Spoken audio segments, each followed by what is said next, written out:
Good day, viewer. You're most welcome to the Nilecast weekly news roundup on WestNile Television, where we give you the highlights of the news bulletins of the week. My name is Okumringa Christine. Let's dive straight into the stories that made headlines throughout the week. The 9th Archbishop of the Province of the Church of Uganda, His Grace Reverend Dr. Stephen Samuel Kazimba Mugalu, arrived for his visit to the WestNile Madi Diocese. The Archbishop was received by the Diocesan Bishop, Right Reverend Charles Collins Andaku, the resident City Commissioner, the resident District Commissioner, and Christians as he started his 4-day pastoral visit to the diocese. Manoba Ivan reports more.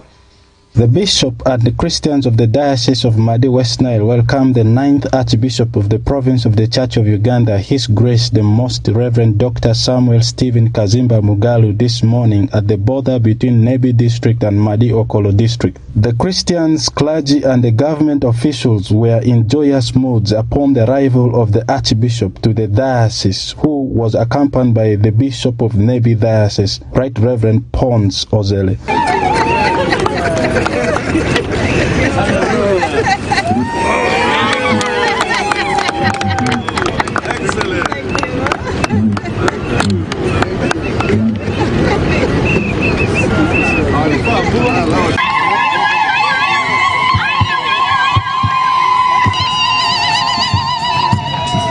The Archbishop later proceeded to commissioning of the newly constructed St. Stephen's Church of Uganda in Oyibu Archdeaconry, where he dedicated the building, the altar, and the Christians to God. St. Stephen's Church of Uganda on the coast is hereby being commissioned by me and dedicated to the glory of God. In the name of God the Father, the Son, and the Holy Spirit. Amen. We bless the altar table, all the chairs here, everything inside here. We pray that you bless everything, even those ventilations, to your glory and honor. We bless you and exalt you in Jesus' name. Amen. However, the Archbishop, who was accompanied by the Bishop of the Diocese of Madi West Nile, planted trees as a sign to care for the environment, since it has been one of the key focuses of the Church of Uganda under the Department of Household Community Transformation.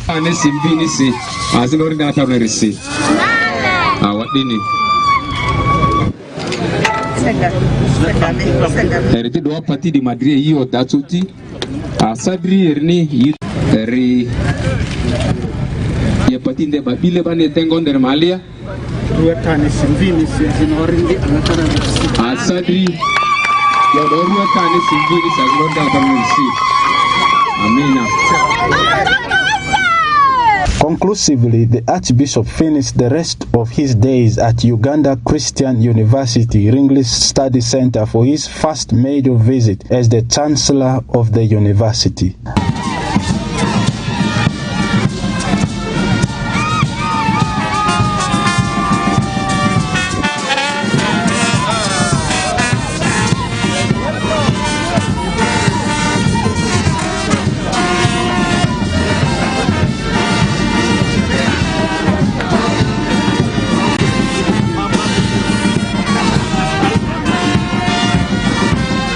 I am Ivan Manaba, WestNile TV, Nilecast.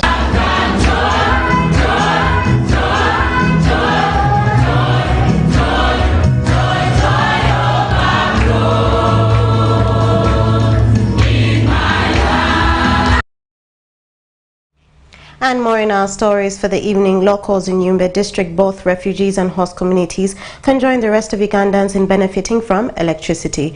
This is after the rural electrification power lines extended to the district were commissioned by the Minister of Energy and Mineral Development, Honorable Ruth Nakabirwa. Dennis Saringi reports more.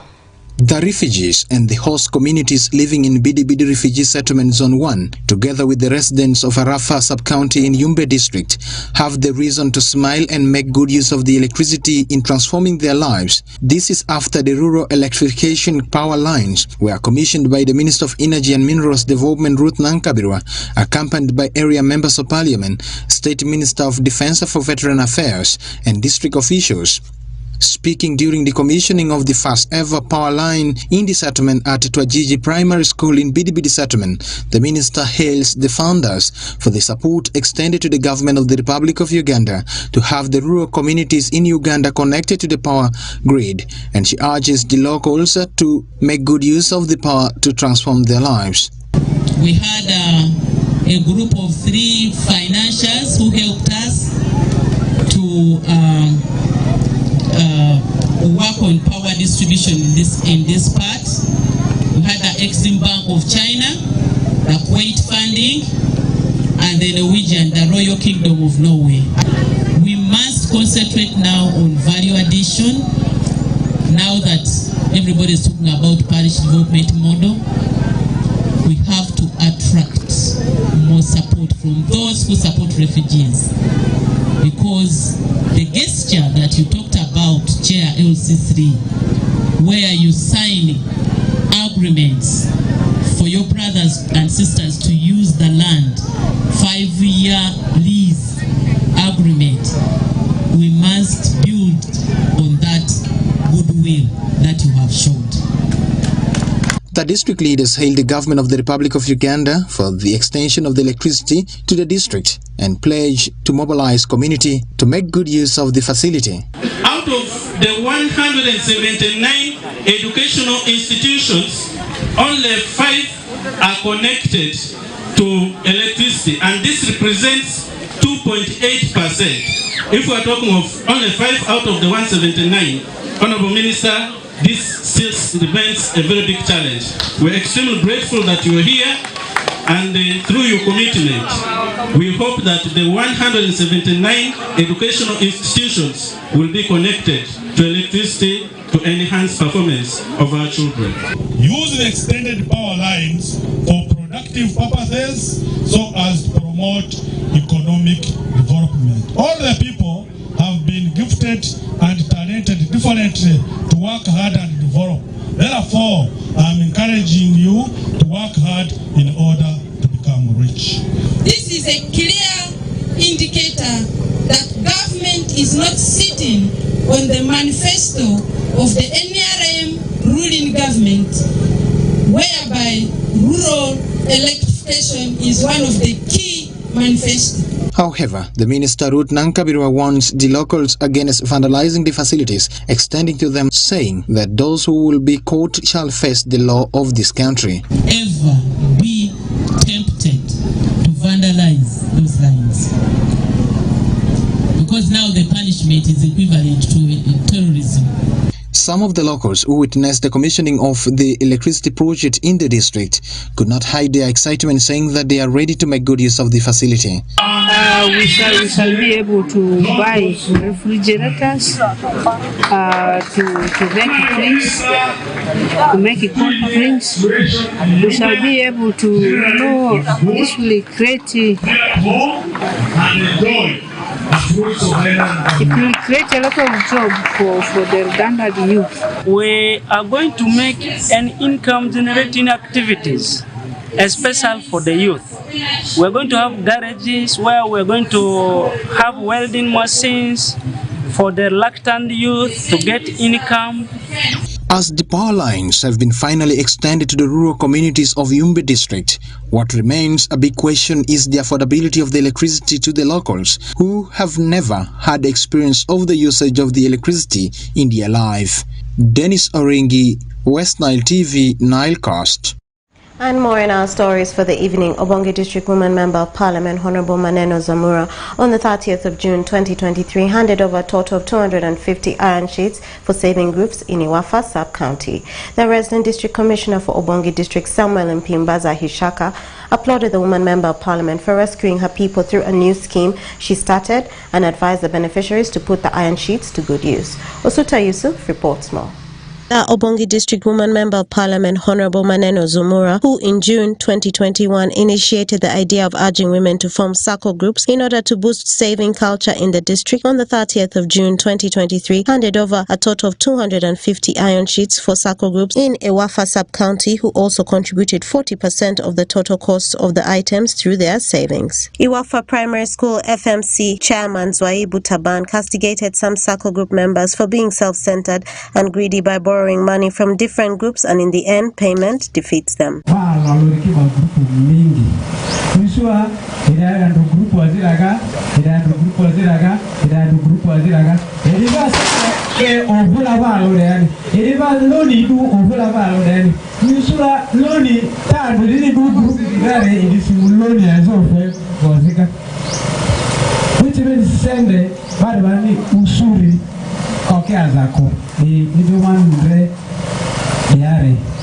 Two, there's common interest among this group.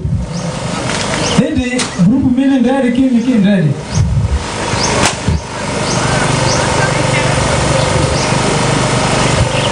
If all the Sundays you for the million group one. This one all over interesting.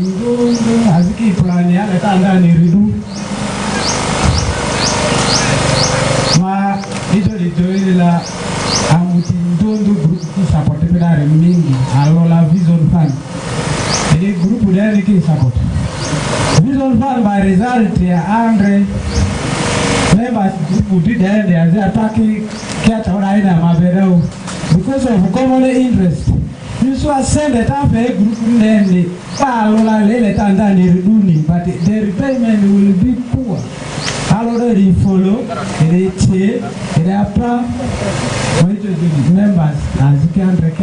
Beatrice Serenga, an ardent FDC supporter in Obongo District, who promised to join the NRM party because of what Honorable Maneno Zumura has done for her people, stated that the SACCO group has brought organization and change.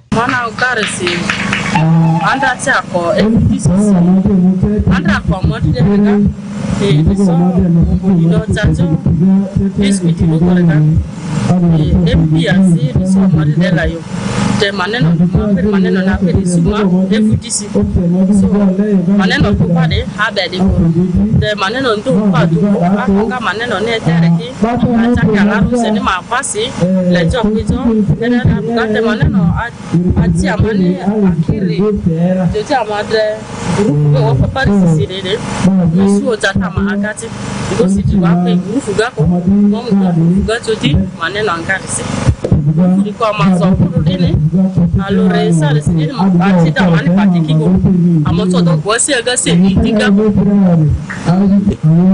ati ndoto tamani na azira bagini alore ama sale si asirula sekro digara anga dispute level register sale si afaze do mu like all e grupo pina faze dini edita mana parakati mano mukari sale sa madrio konjisi amata do pa mukela ngata do piangwelere bedo amata do fasini organize. Obongo District LC5 Chairperson Honorable Abibu Kemis Buga urged the SACCO members to remain united for the development of their SACCO groups. Members,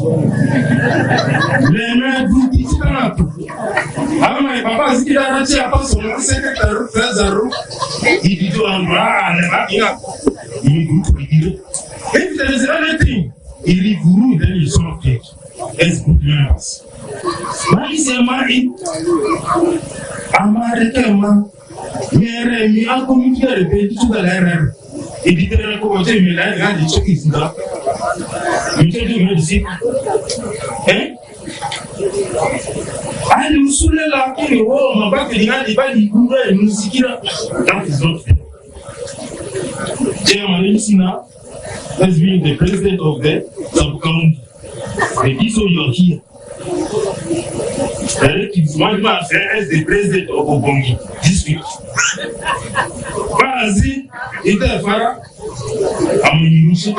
The resident district commissioner for Obongo District, Samuel Mpimbaza Hisaka, applauded the woman member of parliament for rescuing the people through the new scheme she has started and advised the beneficiaries to put the iron sheets to good use.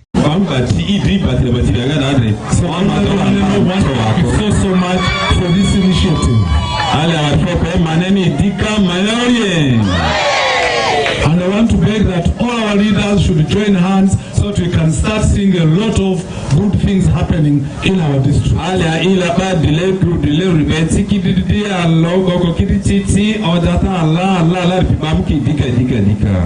I want to appeal to the beneficiaries of the iron sheets to put them to good use. I'm appealing to you to put these iron sheets to good use.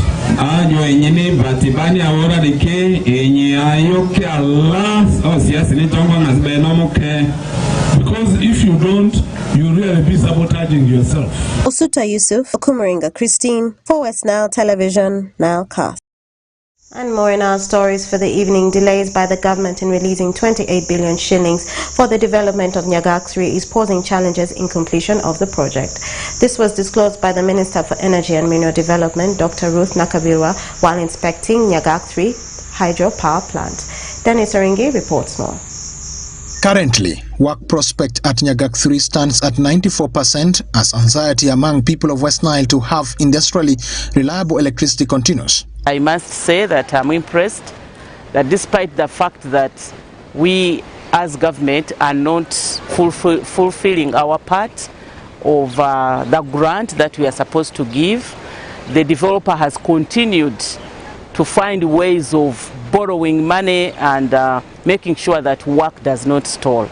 So, and I want to applaud them for that, and also pledge that I will continue interacting with the Ministry of Finance to make sure that the promise that the President made when he visited WestNile recently to give the remaining money, which is about 28 billion shillings, that pledge is given. So I will interact with Finance more. To that effect, the target of completion of Nyarugusu power plant is expected to be September 2023 if the government releases funds to the contractor timely. Give the money. It's unfortunate that we've been slow on this. So to the people of WestNile, continue being patient as you watch the developments. On the evacuation plans and transmission, yes, again, my ministry is supposed to make sure that the lines are in place, and the substation which is going to receive power from here is Nebi substation. Nebi substation is at about 90% completed. This place is about 94% completed. Targeting September 2023, that is if if the developer receives the money from government, the 28 billion shillings. Kumar Reddy, the resident engineer, explains the level in which the hydropower plant is. Now almost we completed a dam, pipe conduit, surge tank, and penstock line, powerhouse. We are doing now commissioning works like electromechanical works and hydromechanical works.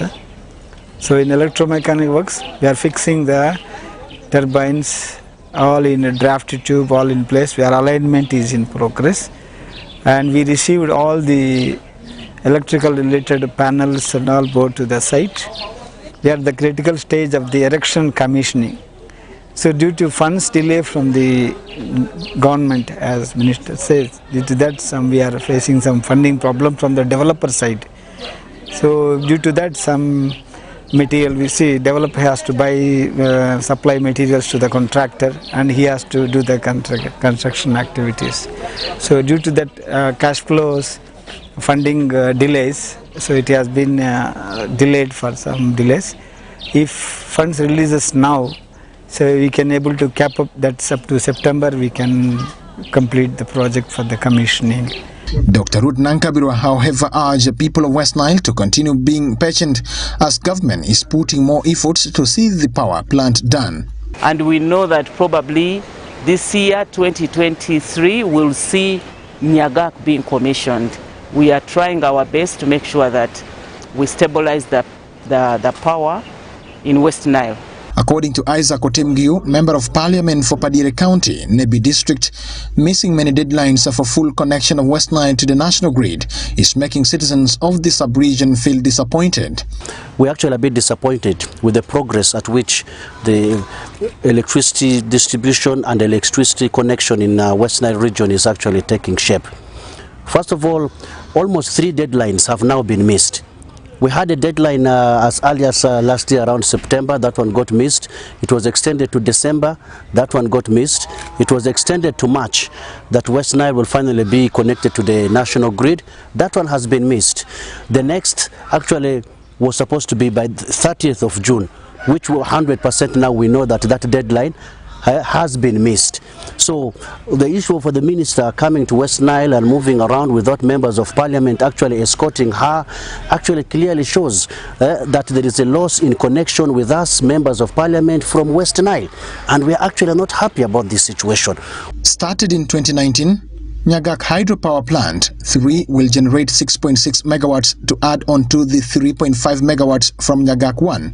Nyagak 3 Hydropower Plant project, a Government of Uganda project, is a public-private partnership worth $19.39 million. Dennis Oringi, WestNile TV, Nilecast.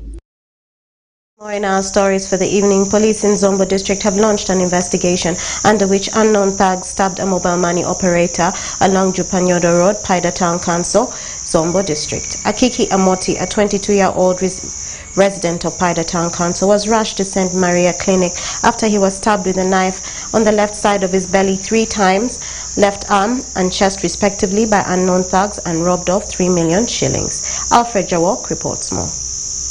Police in Zomba District have launched an investigation under which unknown thieves stabbed a mobile money operator along Jupanyondo Road in Paidatan Council, Zomba District. Amota Kiki, a 22-year-old resident of Jupandika East Cell, Paidatan Council, was rushed to St. Maria Clinic after he was stabbed with a knife in the left side of the belly 3 times, left arm and chest respectively, by unknown thugs. The incident happened at around 8 p.m. Eyewitnesses, who preferred anonymity, say the suspects escaped through one of the dark corridors in Paidatan Council. A clinical officer at St. Maria Clinic who was giving treatment to the victim said he saved the victim who was lying in a pool of blood. Santos Kermondo, chairperson by the mobile man operators, condemned the incident and said the association has managed to take the victim to Holy Family Hospital Nyapea for further treatment.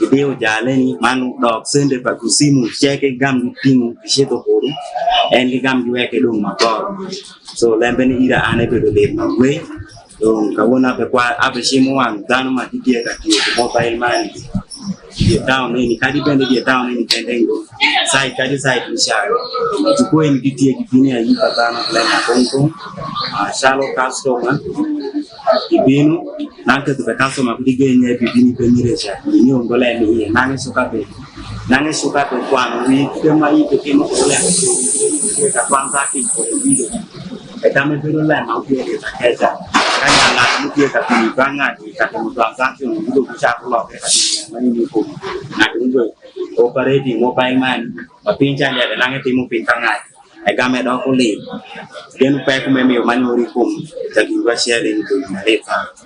Meanwhile, speaking to WestNile TV, the victim said the thieves made away with the 3 million shillings, a mobile phone with the 2 SIM cards for Airtel and MTN, and a laptop bag containing other items. Akiki recalled that the attackers were 3 in number and one was his regular customer and spoke Lugwara accent. Anyangati akima moti steward manyauru weni lemeni timreki ni misawa shell kunusu kwa kama ni sawa mabasi ai tie na malawa bedu ko uwo boss para ija dukani misha samu wa bedu wa shell muzei para luongi neche de saira anywagi ega meshi do de do kasa anywagi ja enewa kwa bedu da komo dako cha jadana ka wodo sende eskatele namba pa chwari dong namba pa chwari ja bedu ka dong meto initiating bodi dako cha gamu kere gamu yoringe ndundu tek limba moko bolu krijani nyako muka shela bolu klimba kisha gamu kelo sende nyaka gweti same me usende si pare la kirewu den kinema atingu buga mira gwet klimba eni apoy jadi ta shelo tush wanga shelo mondingi counter dokani ka during ya ko pendu bang ela penya ni amero kelo t-shirt mukende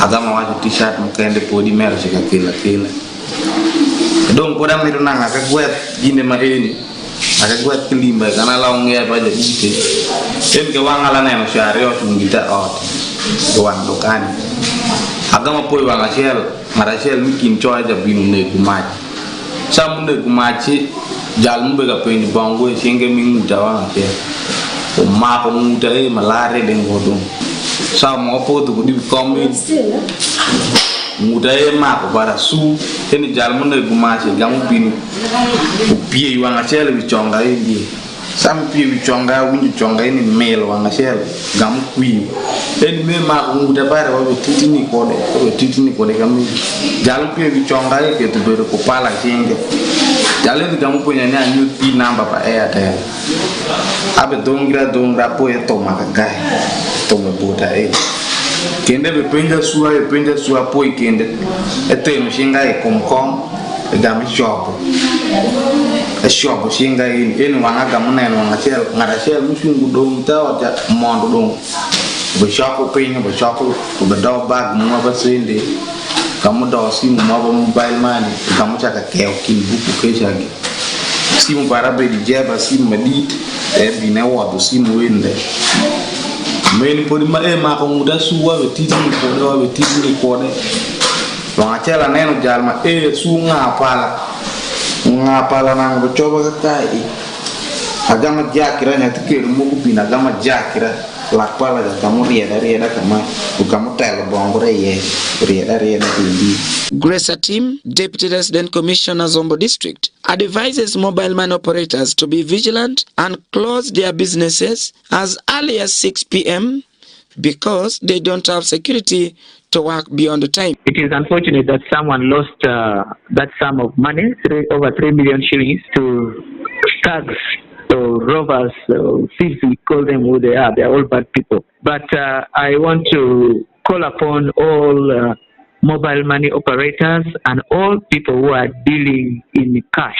Please make sure that you are vigilant and see to it that you close shop early, you close your business early, if possible before 7. Because I know most of the operators cannot afford security to guard them. But my advice to them is that they should close their shops before 7 o'clock. Meanwhile, last month, Uganda Police Force released a report that attacks and robberies on the mobile money operators and agent banking are on the increase, and noted that hotspot areas are in Gulu City, Zomba District, Kampala City, Yumba District, among others. Alfred Jawak, WestNile TV, Nilecast. And more in our stories for the evening. The National Forestry Authority, together with the security team in Gulu City, have impounded over 20 tons of charcoal in Gulu as they continue enforcing the executive order which was issued by the President of the Republic of Uganda earlier last month. According to the National Forestry Authority, the impounded charcoal is majorly coming from Amuru and Ajumani district. Stephen Okello from Gulu reports. In a period of 1 week, the National Forestry Authority in Gulu has impounded over 20 trucks carrying over 20,000 tons of charcoals. As one of our routine operations, we do carry out field operations to track people who are not complying with the Forest Act or with the law. So we impounded these vehicles because they are not complying with the law. There are quite many. We are having over 20 vehicles that were impounded. According to John Giribu, manager, Kelak sector area, the individuals who were caught with the impounded charcoals have been arrested and released on police bond. Like for example, these trucks were impounded, they don't have any document. Okay? So all the national documents, they are not having them. So as we talk now, statements are being taken from these people. Files are being processed. A technical report is also being processed to ensure that the file is ready to be taken to resident state attorney.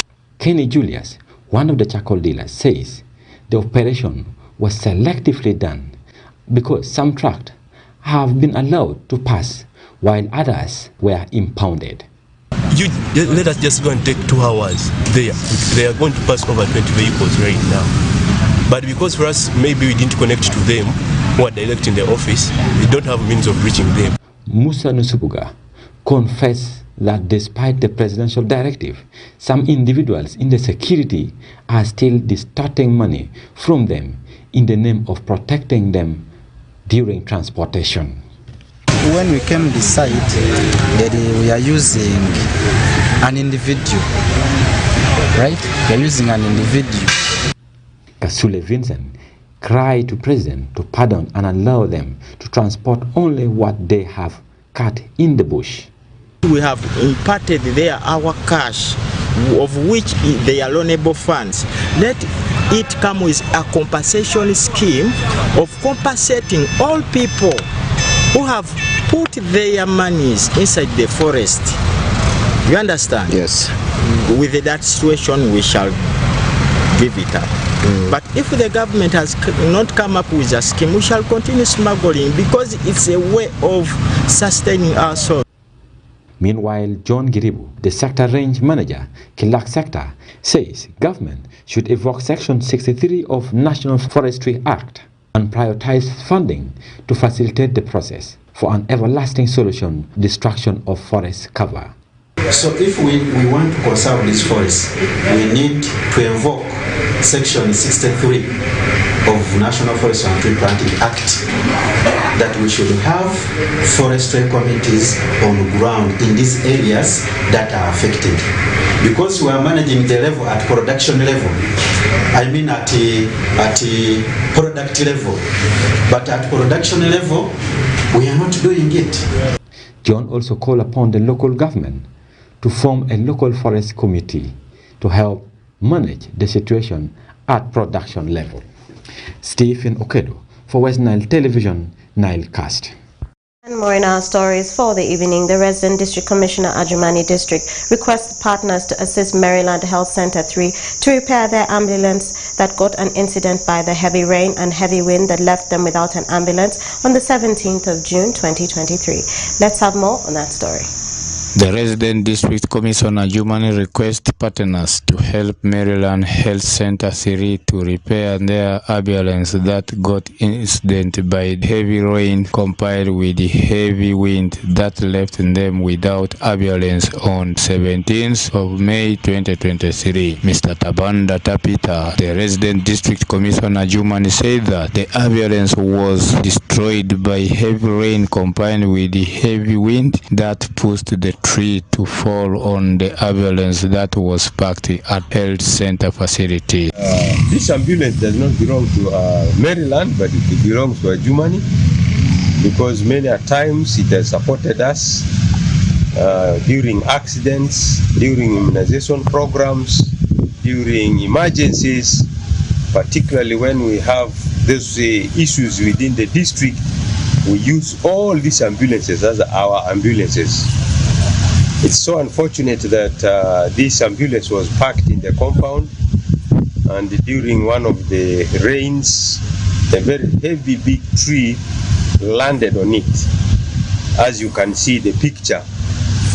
And I felt it very important that as one of the ambulances that supports all of us, I've tried to request our partners as a social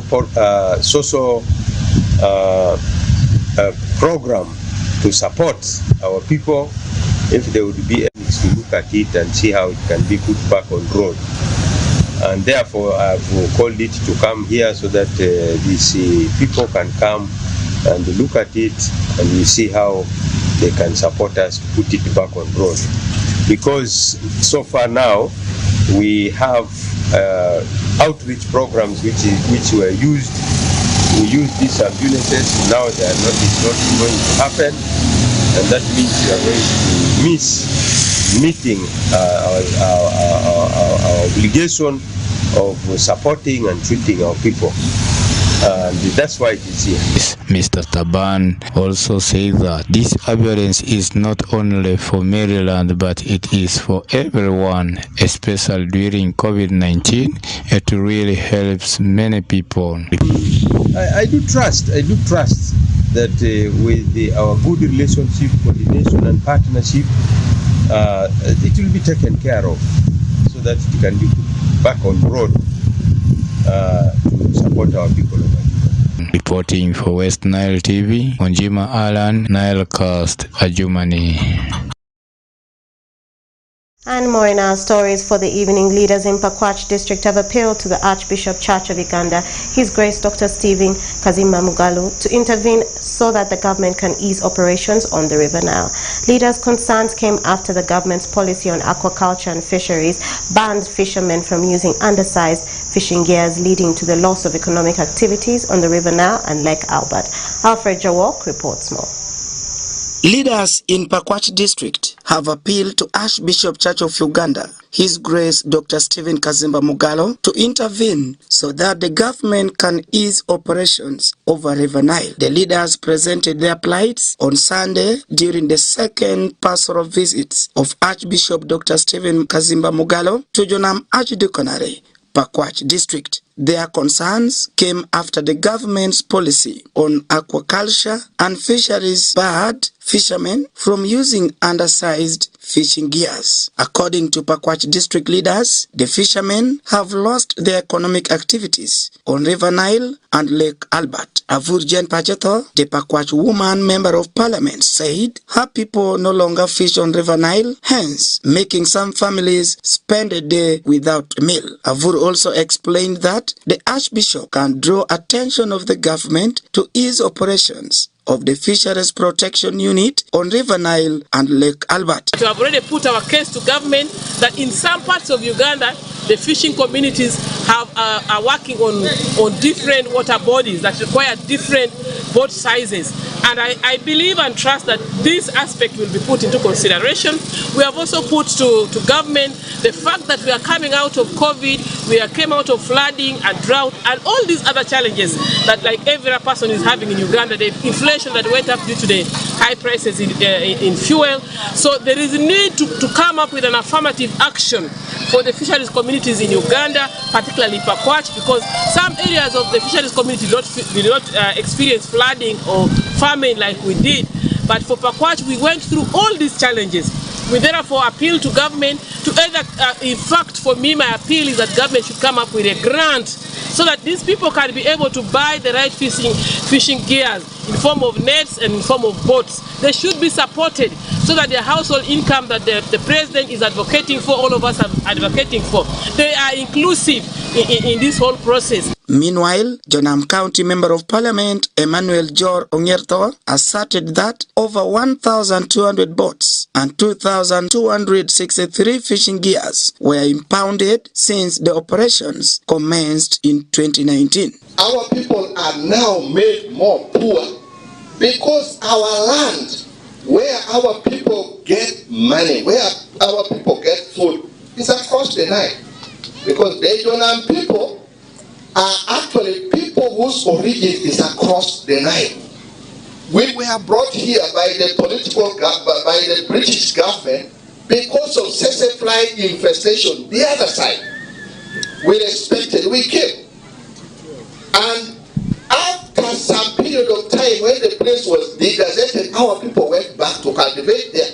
And every clan know where their area is. Unfortunately, we have clever people, and because also the districts there are not our districts here, they use their land boards to dispute the land to other people and people of the other side. So we have been chased this side, now we cannot cultivate enough. We have cried and cried and cried. With my sister in parliament, we have presented issues very many times. We have never been heard. If you have an opportunity to whisper where power belongs, whisper for us. Whisper for us. In response, the Archbishop of Church of Uganda, Dr. Stephen Kazimba Mogalo, advised fishermen to use recommended fishing gears, as this is a government policy to protect premature fish. The Archbishop noted that the operations are not only in Pakwach district but countrywide. I want to talk about the issue of fishing. I don't know how it is this side, but in our side in Mukono district, some areas were also affected. But the problem on our side, it was bad fishing. People would bring the nets and take everything.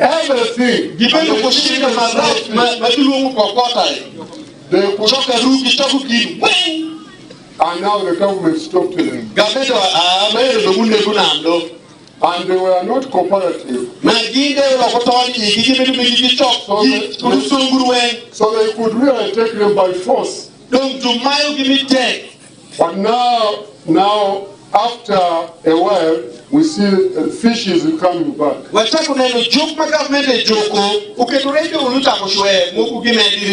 had lost everything. I don't know how it is here.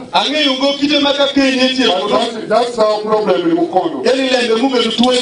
And we started talking to the people, please cooperate.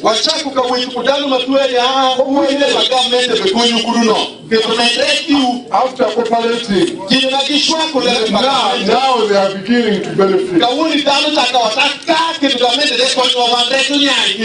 If it's the same problem here, let me invite you to cooperate. Don't just be annoyed. These soldiers are attacking us. They are saving you. They want you to have something to eat. Because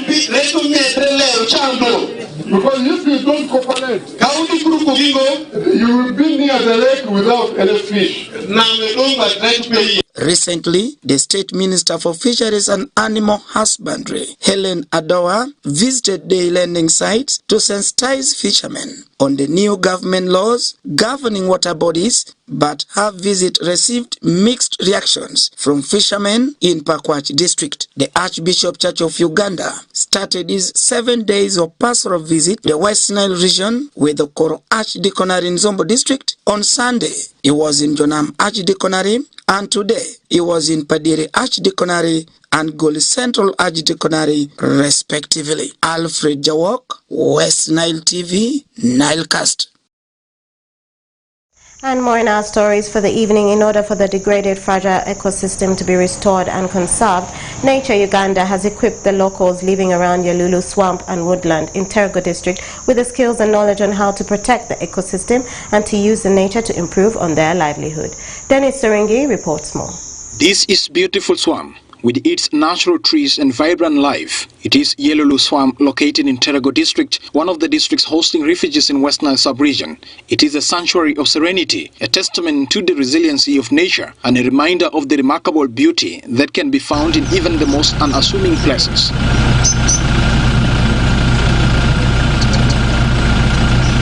In order to have this kind of serenity continuous, Nature Uganda, with its approach that aims at restoring and conserving the degraded fragile ecosystems that should in turn improve community livelihoods among the refugees and host communities of West Nile, have trained the locals drawn from the villages of Manipi, Joya, Aligoi and Yalulu, all in Nyarugusu District, which are villages surrounding the swamp on agroforestry.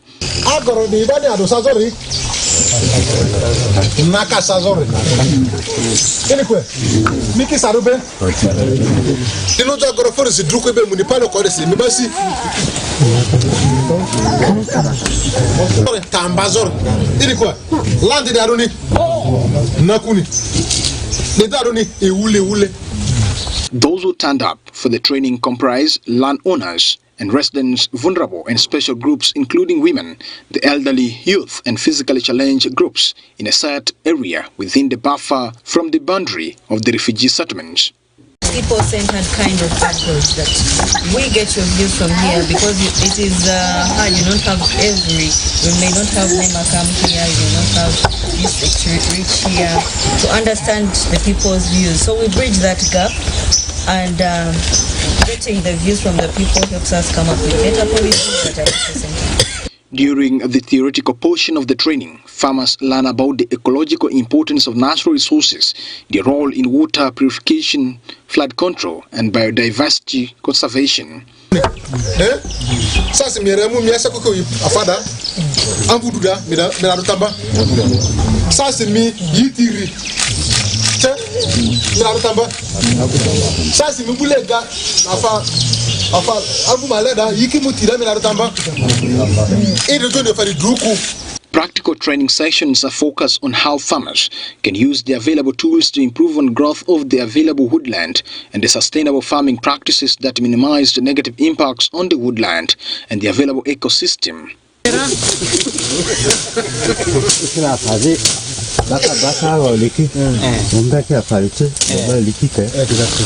Things started in Nigeria in a region called Maranti, because since that area is semi-desert, these stump trees, the stumps of the trees, we believe they are resistant.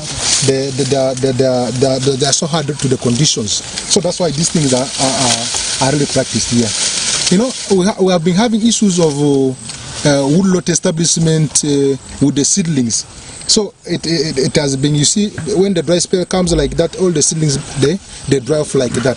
So this one here has been proved to be a very nice practice, where in any case, if anyone has the interest in it, will at the end of it green our place.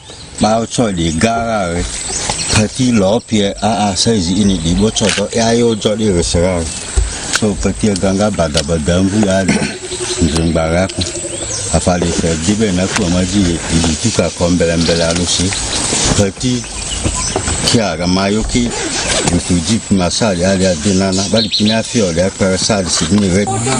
Terego, we have worked with communities around Yelulu wetland. It is one of the sites that we identified for restoration. We've worked with these communities. We've supported 150 farmers in agroforestry. We've trained communities in agroforestry practices, sustainable land management, and today we continued and trained farmers on farmer-managed natural regeneration. We have over 85 hectares established under agroforestry, and in Kamwenge, Chegegwa, we have worked on 4 wetlands, and we have demarcated 39 kilometers in mid-Albertine Rift. So we are still with the people of Yelulu, who are close to a key ecosystem, Yelulu wetland, that supports a number of host communities and people from the refugee settlement. We continue to train communities in agroforestry, sustainable land management, climate-smart agriculture, because we want to see the land become productive. We want to see increased productivity to improve the livelihoods of the communities, but also ensure that we continue with biodiversity conservation. Apart from the training given to the farmers, Anke says Nature Uganda has supported the beneficiaries and will continue to support them in ensuring that the mission of restoring and conserving the degraded fragile ecosystems is achieved. So at Nature Uganda, we've already supported farmers by giving them tree seedlings. We are going to support farmers by giving them tools to carry out practices such as farmer-managed natural regeneration. We are also going to support them with livelihood options such as we are going to give them beehives for beekeeping, and much more support is on the way for the communities that you are working with. The project collaborates with Office of the Prime Minister, Minister of Water and Environment, Uganda Wildlife Authority, district local government, and non-governmental institutions responsible for environment protection and biodiversity conservation and improved environmental planning. The consortium is composed of Uganda Biodiversity Fund as a coordinating agency and Wildlife Conservation Society, Nature Uganda, an ecological Christian organization as technical implementers. The project is being implemented in the districts of Chikube, Chegegwa, and Kamwenge in Mid-Albertine region, and Terego and Yumbe in West Nile region. Dennis Oringi, WestNile TV, Nilecast. And more in our stories for the evening. Pupils in Goboro Primary School, Goboro Parish, Kochi Sub-County, Yumba District have cried to the government to come to their rescue in support of building classrooms in order to retain pupils at school. Onzima Allen reports more. Goboro Primary School in Yumba District lacks adequate classrooms. Pupils in Goboro Primary School in Goboro Parish, Kochi Sub-County, Yumba District have cried out to the government to come to their rescue in support of building classrooms for the schools. Primary 1 to Primary 4 are learning under trees, leaving them to abandon lessons in case of rain.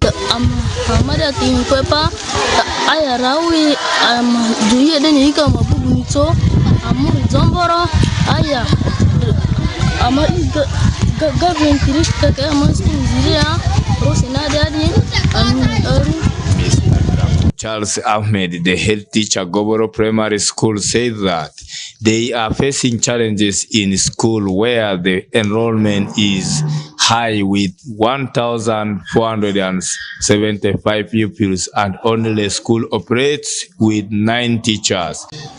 And this year I already registered 2 who are pregnant, but right now I don't know whether they are there in the classes.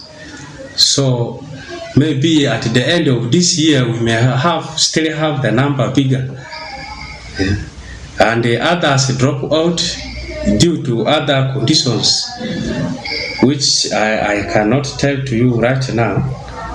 So the girls, it is the girls who are dropping out seriously, even though boys are dropping, but that one of the girls is so high, is so alarming. And as I had said, we had the other challenges of the facilities, even both classrooms and the furniture. Like right now, if you go to the classes from P1 up to P3, they are completely sitting on the floor. And the P4, half of the P4 is sitting on the floor. A few are sitting on the desks. He, however, urged the government to intervene since the primary 1 to 4 are not having classrooms, and also number of dropout school girls is high. We face the challenge of dropout among the girls because it is the environment. In fact, it is based on the environmental basis, because you know the number of educated people in this environment is less than the number of who are in fact educated. But if you take, though the people can be educated maybe at the primary level whatsoever, but they cannot concentrate on the issues of the education so much. So that one has affected the dropout rate in the school very, very much, especially the girls. Mr. Azabo Bashir, the Community Development Officer, Kochi Sub-County, Yumba District, confirmed the report and said that Yumba District is leading in West Nile region on school dropout. As Alan said, Kochi is among the 5 sub-counties leading in terms of teenage pregnancy. But however, we have a strategy on ground to sensitize the communities on the importance of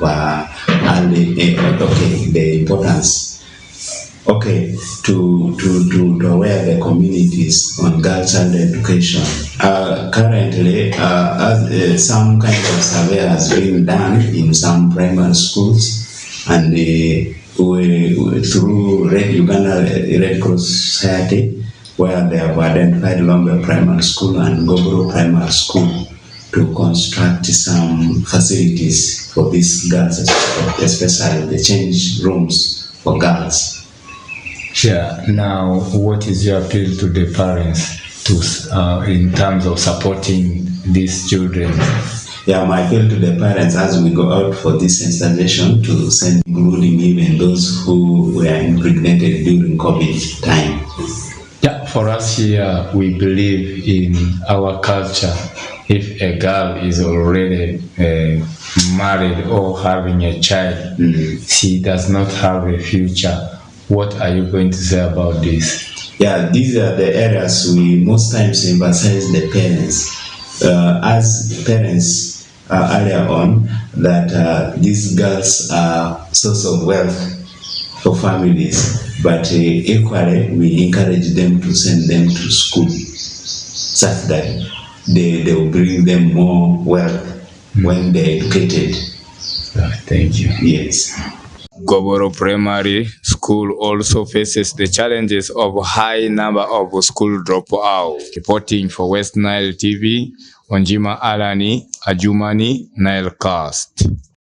To end our Nilecast weekly news roundup only on WestNile Television, the people of Paranga clan on the 1st of July 2023 joined by government officials and the people from other parts of Maricha district in commemorating their annual culture event dubbed Paranga Day, held in Maricha East constituency. Osuta Yusuf reports more. The people of Paranga clan on the 1st of July 2023 joined the government officials and the people from other parts of Maricha district in commemoration of the annual culture event dubbed Paranga Day, held at Maricha East constituency. An elder in Paranga clan, Gandhi Osonga, blamed the involvement of the religion and government over the alarming level of indiscipline displayed by the children among the society.